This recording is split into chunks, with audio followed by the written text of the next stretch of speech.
Hello, ladies and gentlemen. Welcome back to another episode here on African Confessions. The following story that you're going to be listening to, it comes from a message that we received.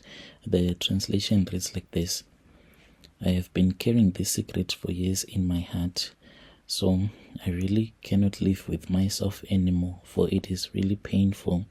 What I am about to share with you is not like I'm looking for sympathy or forgiveness, because it might be very difficult for people to feel sympathy for me.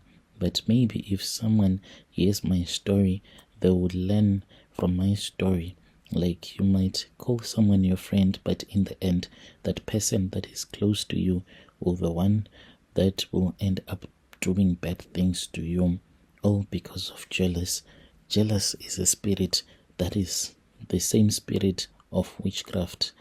This is what I did to my own friend. Me and my friend, we met during our first year at university here in our country, Nigeria. We were paired together randomly as roommates, and we clicked almost instantly. She was everything that I needed in a friend. She was smart, hardworking, and we would pray together. We would stay up late talking about our dreams, our families, and the future that we always imagined for ourselves, because she said that she had the dreams of going to France. At first, I saw her as an inspiration.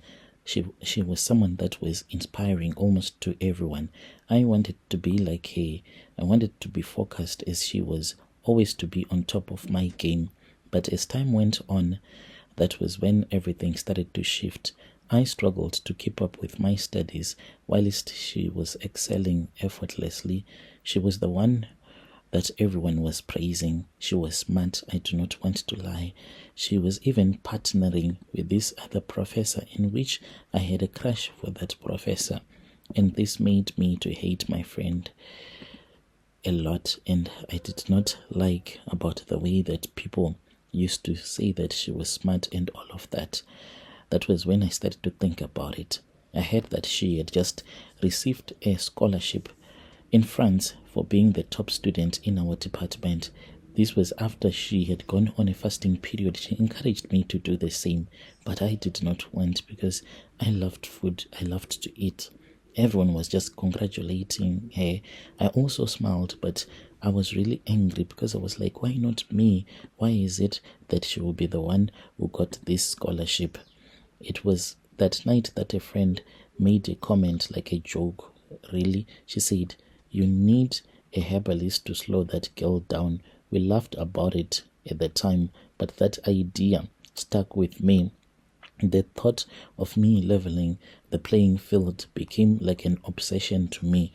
I told myself that I had to do this. I needed to bring her down, because she thought that she was special. I found a herbalist through a friend of a friend. I told myself that I was just curious. I really did not believe in herbalists and what. I just wanted to see if it works. Once we got there, that was when I told myself that let me just lie to see if this old man really knows his story. The moment that I started talking, he said, hold it there. I know that you're going to lie to me. He was an old man, but he was full of wisdom. He told me that he knew the reason as to why I had came to him, and he was going to assist me, even for a low price. He said that I had been driven by my jealousy, and he said that he liked it because I knew what I wanted and I had acted upon it, and the gods were going to greatly reward me for that. I was then given some powder. This was the powder that I was supposed to drop into the food that I would be cooking. Since we ate together, this powder was not even going to hurt me, so he said, but I was scared. Then he said, okay, it is fine. After you have dished up the food, how about you sprinkle it into your soup, and then you eat the soup without the powder? And I said, farewell, that will be okay. So we returned back, and when I was cooking, that was when I sprinkled the powder into her plate of soup. She ate it without suspecting a thing. She even complimented me on how the food tasted. I smiled, but deep inside I was so happy, for I knew that I had bewitched her. At first, it seemed as if nothing changed. I said maybe that old man, he was just a scammer. Then she got so sick, she was rushed to the hospital. She was vomiting blood. She had started by complaining about severe headaches. Then she said, my stomach hurts, and then she was rushed to the hospital, and she was bleeding all over the place, and she stayed in hospital. Eventually, she was diagnosed with cancer. It was said that it was stage 4 cancer. I remember sitting in our dorm room listening to one of her sister who had visited from the village, so she had no place to stay. So I used to sneak her in. She would cry, telling me that things were not okay. She finally got out. By the time that she got out, I was the one who also accompanied her to her village. She had lost weight. She was no longer that girl that she used to be. We arrived at her village, and I felt so sorry for the things that I had done to her, because her parents were like really poor. She used to tell me that the reason as to why she studies so hard, it is because her parents are so poor. And I saw it for the first time, that she was the only hope in the family, and I had crushed that high hopes that the family had of her going to France. She passed away 2 months before graduation. I was there at her funeral, standing with her family, her friends, and all the people who loved her.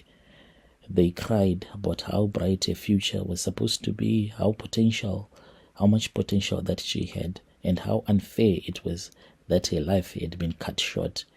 And me, I was the reason. Even though I could not bring myself to confess, when I heard a little voice that was telling me to confess, I said, I will not do it. This I said as I stayed silent. Since that day until now, I really feel so guilty. I know that I will never be able to forgive myself, because I have since told myself that I do not deserve forgiveness. I am telling this story because I want anyone to learn from my mistakes. For jealousy is like a poison. It does not just hurt the person that you envy, but it destroys you as well. To your listeners, I want to say, if there is anyone that is struggling in life, then you have a friend that is like moving on with her life. It is not up to you to bewitch that person or to do them bad. You should not do that, for it is evil. The things that I did were quite evil. I really wish that I could sit with her mother down so that I can give her closure, so that she can know that it was I who killed her daughter. Wherever you are, my friend, I hope that you will rest in peace. I hope that you can forgive me. This is my own confession, brother. If you post my story, please tell me so that I can follow through in the comment section. Dear listeners, right there was a message that was sent to me by one of our sister.